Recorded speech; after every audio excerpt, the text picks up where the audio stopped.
शिवसेना पक्ष आणि धनुष्यबाण हे चिन्ह ठाकरेंना मिळणार की शिंदेंकडे राहणार याचं उत्तर लवकरच मिळण्याची अपेक्षा आहे।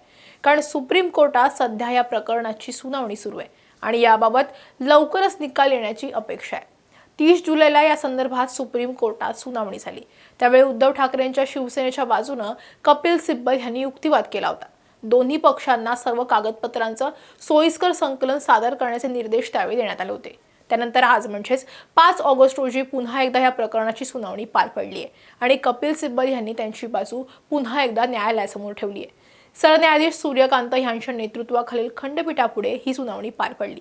आज न्यायालयात ठाकरे गटाची बाजू मांडताना ज्येष्ठ वकील कपिल सिब्बल यांनी अत्यंत आक्रमक आणि कायदेशीरदृष्ट्या महत्त्वपूर्ण युक्तिवाद केलाय। निवडणूक आयोगाचा निर्णय कसा चुकीचा आहे, राजकीय पक्ष आणि विधिमंडळ पक्ष यांच्यात काय फरक असतो आणि बहुमताची व्याख्या यावर सिब्बल यांनी खंडपीठासमोर सविस्तर मांडणी केली। आजच्या या विशेष व्हिडिओमध्ये आपण जाणून घेणार आहोत की या सुनावणीमध्ये कपिल सिब्बल यांनी नेमका काय युक्तिवाद केलाय आणि कोणते मुद्दे मांडले। त्यामुळे हा व्हिडिओ शेवटपर्यंत नक्की पहा। नमस्कार, मी कोमल आचरेकर आणि तुम्ही पाहत आहात महाराष्ट्र टाइम्स ऑनलाइन। जून 2022 मध्ये एकनाथ शिंदेच्या नेतृत्वात शिवसेनेत फूट पडली। त्यानंतर शिवसेना कोणाची हा प्रश्न निर्माण झाला। यानंतर ठाकरेंनी कोर्टात धाव घेतली आणि शिंदेंसह 16 आमदारांवर पक्षांतर बंदी कायद्याअंतर्गत अपात्रतेची कारवाई करण्याची मागणी केली। शिवसेनेचे विधिमंडळ प्रतोद सुनील प्रभू यांनी पक्षाच्या सर्व आमदारांसाठी बैठकांना उपस्थित राहण्यासाठी आणि पक्षाच्या भूमिकेचं पालन करण्यासाठी अधिकृत व्हीप जारी केला होता।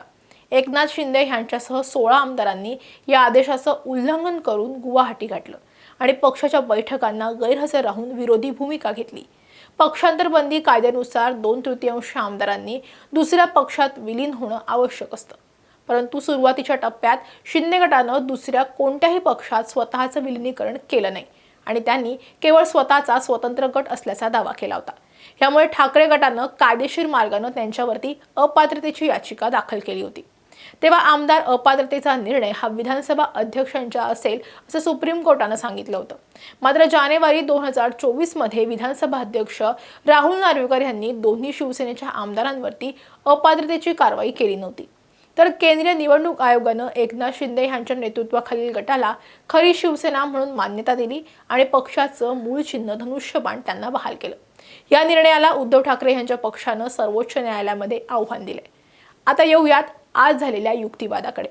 युक्तिवादाची सुरुवात करताना कपिल सिब्बल यांनी शिवसेनेच्या घटनेचा मुद्दा अत्यंत ठळकपणे मांडला। सिब्बल यांनी न्यायालयामध्ये कागदपत्र सादर करत सांगितलं की शिवसेनेची 2013 ची सुधारित घटना, ज्यामध्ये कलम 11A समाविष्ट आहे, ती 13 मार्च 2013 रोजी निवडणूक आयोगाकडे रीतसर पाठवण्यात आली होती। निवडणूक आयोगाच्या शिक्क्यासह ही दस्तऐवज उपलब्ध आहे असंही त्यांनी सांगितलं। या घटनेनुसारच 2014-2019 ची लोकसभा विधानसभा निवडणूक लढवली गेली। 2013 ते 2022 या संपूर्ण कालावधीत शिंदे गटातील कोणत्याही नेत्यानं किंवा आमदारानं या घटनेला अथवा उद्धव ठाकरे यांच्या पक्षप्रमुख पदाला आव्हान दिलं नव्हतं। निवडणूक आयोग आणि विधानसभा अध्यक्षांनी सुद्धा याच घटनेनुसार पक्षाचं कामकाज मान्य केलं होतं। सिब्बल यांनी स्पष्ट केलं की जेव्हा एखादा गट वर्षानुवर्ष पक्षाच्या घटनेनुसार काम करतो आणि निवडणुका जिंकतो, तेव्हा अचानक बंडखोरीनंतर पक्षाची घटनाच अवैध आहे असं म्हणणं कायदेशीरदृष्ट्या चुकीचं आहे। या सुनावणीतील सगळ्यात महत्त्वाचा आणि कळीचा मुद्दा म्हणजे राजकीय पक्ष मोठा की विधिमंडळ पक्ष। 30 ऑक्टोबर 2019 रोजी उद्धव ठाकरे यांनी पक्षप्रमुख म्हणून एकनाथ शिंदे यांची विधिमंडळ गटनेतेपदी तर सुनील प्रभू यांची मुख्य प्रतोदपदी नियुक्ती केली होती। हे निर्णय राजकीय पक्षाचे होते। सिब्बल यांनी खंडपीठाला सांगितलं की एखाद्या आमदाराचा गट केवळ त्यांच्याकडे संख्याबळ आहे म्हणून मूळ पक्षाचे पदाधिकारी किंवा पक्षप्रमुख बदलू शकत नाही। जर आमदारांच्या बहुमतावरच पक्षाची मालकी ठरवली तर लोकशाहीमध्ये पक्षाच्या संघटनेला काही महत्त्व राहणार नाही। सिब्बल यांनी घटनापीठाच्या आधीच्या निर्णयाचा दाखला देत हे स्पष्ट केलं की विधिमंडळ पक्षावर नेहमीच मूळ राजकीय पक्षाचं नियंत्रण असतं। सुनावणी दरम्यान न्यायमूर्तींनी विचारणा केली की विधिमंडळ नेत्याला हटवताना आमदारांच्या स्वाक्षऱ्या होत्या का। त्यावर सिब्बल यांनी स्पष्ट केलं की विधिमंडळ पक्षाचा नेता बदलण्याचा किंवा ठरवण्याचा अंतिम अधिकार राजकीय पक्षाचा असतो, केवळ आमदारांच्या बैठकीचा नाही। त्यानंतर निवडणूक आयोगानं शिंदे गटाला धनुष्यबाण हे चिन्ह दिलं। या निर्णयावर सिब्बल यांनी जोरदार प्रहार केला। निवडणूक आयोग चिन्ह हे राजकीय पक्षाला देतो, निवडून आलेल्या लोकप्रतिनिधींना नाही. जर उद्या आमदारांनी पक्ष सोडला किंवा वेगळी भूमिका घेतली तर पक्षाचं चिन्ह त्यांच्यासोबत जाऊ शकत नाही. चिन्ह हे पक्षाच्या संघटनेची मालमत्ता असते. न्यायमूर्ती जोयमाल्या बागची यांनी प्रश्न उपस्थित केला की पक्षाचं चिन्ह हे राजकीय पक्षाचं असतं की विधिमंडळ पक्षाच्या नेत्याचं. त्यावर सिब्बल यांनी चिन्ह हे नेहमी मूळ राजकीय पक्षाचंच असतं. निवडणूक आयोग पक्षाच्या चिन्हाची नोंदणी राजकीय पक्षाच्या नावाने करतो असं उत्तर दिलेलं आहे. सरन्यायाधीश सूर्यकांत यांनी सुद्धा यावर निरीक्षण नोंदवले. ते म्हणाले, राजकीय पक्षात बहुमत कसं ठरवायचं यासाठी निवडणूक आयोगाचे नियम, पक्षाची घटना आणि कायद्यात काही स्पष्ट सूत्र असावी लागतं. अन्यथा एक गट आमदारांचं बहुमत दाखवेल आणि दुसरा गट संघटनात्मक बहुमत दाखवेल. कपिल सिब्बल यांनी शिंदे गटाच्या बंडखोरीच्या वेळेवर आणि हेतूवर सुद्धा बोट ठेवलं. 2019 मध्ये महाविकास आघाडी सरकार स्थापन झाल्यापासून ते 2022च्या बंडखोरीपर्यंत शिंदे गटातील एकाही नेत्यानं पक्षाच्या धोरणांवर किंवा नेतृत्वावर नाराजी व्यक्त करणारं अधिकृत पत्र किंवा विधान केलं नव्हतं. अचानक जून 2022 मध्ये बहुमत मिळवून पक्षावरच दावा सांगणं हा राजकीय पक्षाची घटना आणि लोकशाही परंपरेचा अवमान आहे. सिब्बल यांनी ब्रिटन आणि अमेरिकेतील संसदीय लोकशाहीची उदाहरणं देऊन हे स्पष्ट केलं की पक्षांतर्गत मतभेद असणं वेगळं आणि थेट पक्षच बळकावणं वेगळं. निवडणूक आयोगानं ज्या आधारावरती मूळ पक्ष आणि चिन्ह शिंदे गटाला दिलं तो आधारच कायदेशीरदृष्ट्या कसा अपूर्ण आहे हे सिब्बल यांनी यावेळी पटवून दिलं.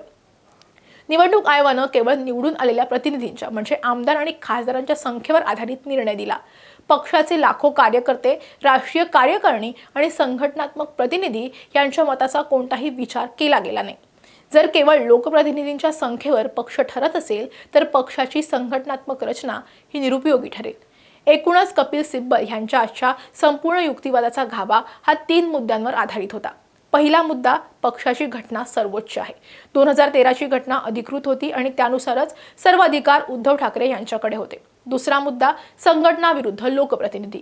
पक्षाचं चिन्ह हे संघटनेचं असतं, केवळ निवडून आलेल्या आमदारांचं नाही.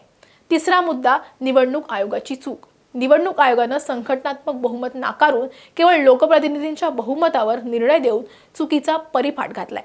सर्वोच्च न्यायालयातील ही सुनावणी केवळ शिवसेनेच्या चिन्हापुरती मर्यादित राहिलेली नाहीये, तर भविष्याच्या दृष्टीनं भारतातील कोणत्याही राजकीय पक्षात अशी फूट पडली तर खरी शिवसेना किंवा खरा पक्ष कोणाला मानायचं याचा एक नवा पायंडा या निकालानं पडणार आहे. 6 ऑगस्ट रोजी ह्या प्रकरणाची पुढील सुनावणी होणार आहे. ठाकरे गटाच्या या आक्रमक युक्तिवादानंतर आता शिंदे गटाचे वकील काय प्रत्युत्तर देतात आणि सर्वोच्च न्यायालय यावर काय ऐतिहासिक निर्णय देतं याकडे आता संपूर्ण देशाचं लक्ष लागलेलं आहे. तुम्हाला काय वाटतं? पक्षाचं चिन्ह हे संघटनात्मक पदाधिकाऱ्यांचं असावं की निवडून आलेल्या आमदारांचं? तुमच्या प्रतिक्रिया आम्हाला कमेंटमध्ये नक्की कळवा. हा व्हिडिओ आवडला असेल तर लाईक आणि शेअर करायला विसरू नका. असेच व्हिडिओ पाहण्यासाठी महाराष्ट्र टाइम्सचं यूट्यूब चॅनल सबस्क्राईब करा. आम्हाला इन्स्टा, फेसबुकवरती फॉलो करा आणि हा व्हिडिओ तुम्ही शेवटपर्यंत पाहिलात त्यासाठी धन्यवाद.